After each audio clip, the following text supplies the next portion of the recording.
Good evening, everyone. My name is Abby Ricardo, and welcome back to Wellness Without Shame. Today, I am happy to announce that we have our first guest for today's topic that we will be discussing. Uh, so, first, I would like to invite you again to follow us on Instagram and on Facebook.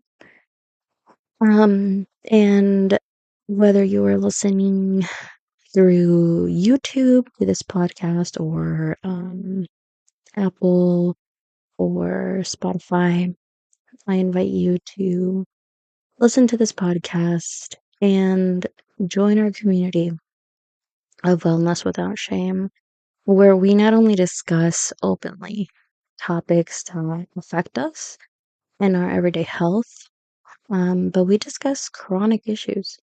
And we don't just vent about it, we look for practical and real solutions that we can bring to you so that we may all be the best version of ourselves that we can be.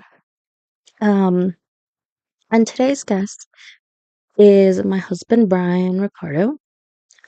He's has a degree in paralegal studies, and he is also my right hand when it comes to our business. Um, so the reason why we decided that he would come on as our first guest is because we're going to talk about diabetes. And we all know that diabetes is something that affects so many people around the world.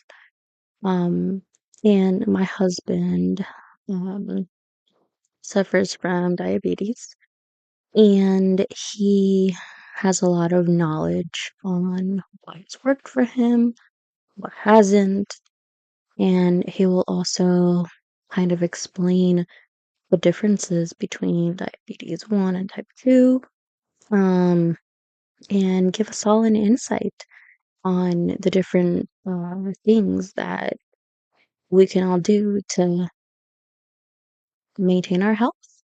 And so, without further ado, I'm going to let my husband introduce himself and tell you when he was diagnosed with diabetes, what ran through his head, and what steps he took once he was diagnosed. Hello, everyone. This is Bryan Ricardo, Abby's husband. So, I'll begin my story by saying I was diagnosed when I was 16. This was back in 2018. I remember it like it was yesterday. So, that entire summer, I was feeling very awful. I was constantly thirsty, and I was frequently going to the bathroom. My mother and my grandmother, who are both type 2 diabetics as well, I already knew what was happening. I kind of played it off and thought, oh, this is something that maybe I'm just sick. Maybe it's something small. But lo and behold, my mom, being the mother she is, a very caretaking mother, decided to test my blood sugar. She with a finger poker. And the number that was read back to her almost sent her into a coma because it was nearly 600, uh, nearly 600 grams or 600 and decimals of blood sugar. For a diabetic, 250 or over is very bad. 250 and more, you should be in the hospital. You are suffering from ketosis, and you are urinating your protein. And at that point, your body can go into panic mode and either put you in a diabetic coma make you, I've heard one person say that they went blind when they reached 600. Or, the worst, you could die from the side effects that diabetes causes. Luckily, my mom panicked a little bit, but she knew that I had to go to the hospital. I was taken to Elkhart General Hospital, but since I was still a minor, I was sent to Memorial Hospital in South Bend. I was taken care of greatly in Memorial South Bend by great nurses and great doctors. My first day there, I was worried. I was more worried so that I just broke my mother's heart because she had always told me, son, please take care of yourself. This disease is nothing funny, or this disease is nothing like to live with. And, you know, being a teenager, most teenagers don't listen to their parents. And I do regret not listening to her in that instance. I, I was scared that I would have died. I was scared that a couple months after my baby brother was born, my mom would have to bury her oldest son. Luckily, I had a very amazing doctor who was from Ukraine. This doctor was honest, brutally honest. He told me that at the age of 16, I had the body of a very sick 60-year-old man. He was honest with me and he told me, son, if you want to live to the age of 21 or past, you need to flip your life around. This disease is going to take over your life, and not in a good way. This disease will control some aspects. You won't be able to enjoy some of the food you enjoyed. You will have to partake in a lot more exercise and a lot more extracurricular activities. And personally, you will have to take a lot of medications to fight it. When I was told by the doctor that I was basically dying, I remember spending the first couple days thinking, well, I have to change my life around. I'm 16. I can't die yet. I don't want to die yet. So I spent 4 days at the hospital. And during those 4 days, I reflected upon what had happened. I walked around frequently to lower my blood sugars. And that's when I seen some of the most heartbreaking stuff. I seen children as young as newborns or 1 year old, 2 year olds that were diagnosed with type 1 diabetes. Now, type 1 and type 2 are two completely different things. Type 1 diabetes is more hereditary and more found in children. It's more commonly diagnosed in childhood, and it is more difficult to stay insulin resistant because your pancreas does not create any insulin at all. As for type 2, you do create a little bit of insulin with your pancreas, however, not much. And you need to rely on insulin to produce that. So, after being told by the doctors what medications, what routines I would have to change, what swaps I would have to do with my diet, I did that. I listened, and on my 3rd month scheduled visit with him, my A1C went from 14 to 9. That is a pretty short while for somebody to lower their A1C. And then within the next year, I went from a 9 down to 5.0, almost non-diabetic A1C. Now, yeah, after my doctor seeing that, he advocated for me to stay off insulin because with insulin comes its side effects. You gain a lot of weight, or it's harder to lose weight. So I did. Since my junior year, I was able to get off of insulin and I watched what I ate. I would watch what I did, the exercise I would do, and I kept my blood sugar stable for about 3, 4 years. Now, leading into my adulthood, I began working at a factory and having my own money. Pretty, um, I wasn't careful with it. I would buy junk food. I would buy foods that were notoriously high in carbs and sugars. And for a while, I did not take care of my blood sugars. This all changed again when I was at work and I suffered a work injury. I suffered a deep laceration to my shin on my left leg, and I was terrified.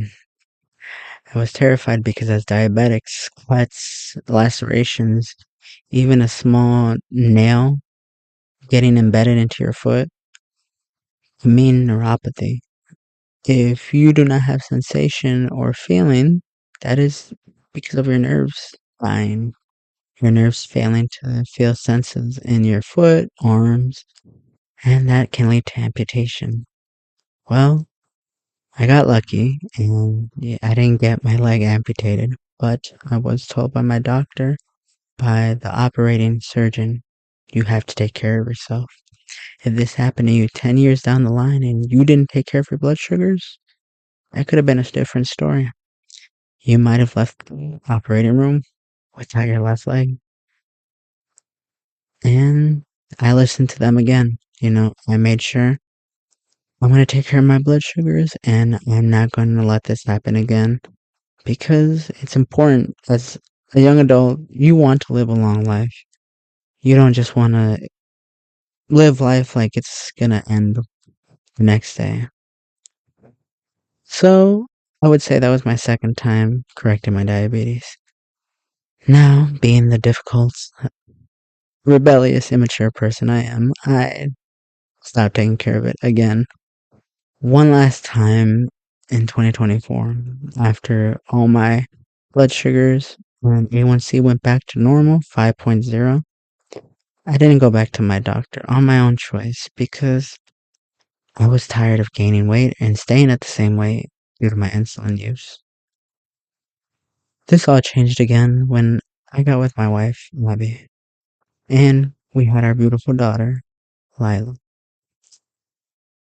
I knew that as now as a father and a husband, I couldn't mess around with my blood sugar or my health in general. I went to my doctor. I scheduled a visit at our family physician, and yes, my A1C was back at 11, which is horrible blood sugar numbers. But since meeting with my doctor, I've told her, this is the last time I stop. Um, I stopped taking care, or that I stop messing around with my blood sugars, that I take care of it fully. I have now been on insulin again for the past 2 months, but I have noticed no weight gain, and I think that I give credit to my wife for it too. She's taught me a lot as a massage therapist, but also she knows a lot about health. She's given me food swaps.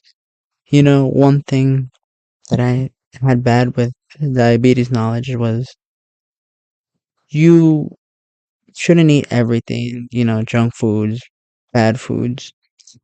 And I seen always a lot of diabetics eating, you know, foods that were not good for them, that were high in carbs, or they would drink a lot of zero sugar drinks, or a lot of soda that was zero sugar or diet.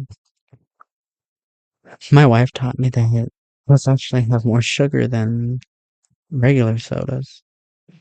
And that's changed my view on how I've taken care of my diabetes, I had a doctor once tell me, no, don't eat fruit because that's as much sugar as drinking a soda. Well, that could be true in the sense that yes, it has a lot of sugar. However, one's natural, one's man made. So, this is the last time that I am on insulin because I am making the promise to stay off insulin and not be insulin dependent because I feel like insulin dependency can sometimes let people relax knowing that they can eat whatever they want, whether it's junk or high carb foods, because they have the insulin pen or syringe, or now that they offer pumps. However, I don't want to be a part of that. I've taken everything from insulin pens like Humalog to from the pills to metformin. I even tried the GLP-1 Ozempic when it was first becoming available to the public, and I will say that did not agree with me. Ozempic caused me to almost develop a eating disorder because I could not handle the sight or the smell of foods. One story I have is my blood sugar fell very low at work. It dropped to 60. Since I was at a factory, I needed to have sugar, and I went to go get a chocolate bar. But just the taste of it made me gag. And that's when I realized, no, this medicine isn't gonna help me. This medicine might push me to end up in the hospital. But don't let what I say about GLP-1s or any of the other medicines. This is my choice. This is my choice to stay insulin and dependent free after regulating my blood sugars. I don't want to depend on medicine that, is expensive to a lot of the public, especially for type 1s, which I think is unfair. I want people who truly need it to have it, and people such as myself who can stay off of it if they regulate their eating habits and their movements. I want to be the person that can give another person that needs it, such as a type 1, the ability to make sure they have their dosage of insulin. So, I think that might have covered most of the topic of diabetes. I can pass the mic now to my wife, and if she has any more questions, I will gladly answer them.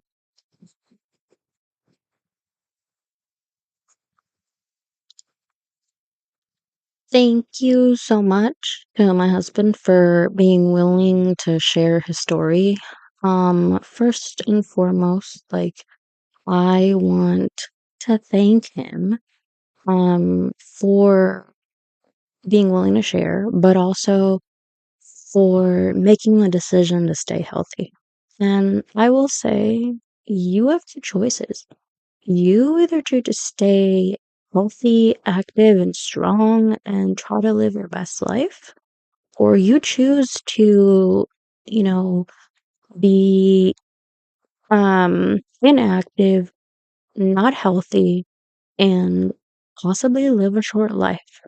And so I think that's a choice that we all have to make. It's a choice that only we are responsible for. Um, and I will support him by helping us eat well, by um doing things that support our family's health and well-being. Um, so, you know, some of the swaps that we have made are we do not cook with seed oils. We only cook with olive oil or avocado oil. And we make a conscious decision to only use those types of oils because seed oils, believe me, are not good for you. Um, but I guess I would conclude this podcast by just saying, don't if you have a diabetic family member or loved one, friend, whatever it may be, encourage them. Don't be pushy or disrespectful, but encourage them. Encourage them to stay healthy, encourage them to stay strong. And, for men, I just want to say, like, one of the side effects. If you don't have your sugars under control, is erectile dysfunction. And I'm sorry, but I'm gonna enjoy many years of a healthy sex life with my husband. And I say that because I want other women and men to be able to enjoy that same healthy life because you deserve it, especially in your marriage. You deserve to enjoy that. You deserve to enjoy each other physically, emotionally. And so that is part of it. And another part of it is, you know, encourage them to swap things out. It may not be a bunch of things once, but maybe encourage them to take a nice 10-minute walk after their dinner. And that alone can help reduce insulin levels. So small swaps, baby steps, but you'll get there.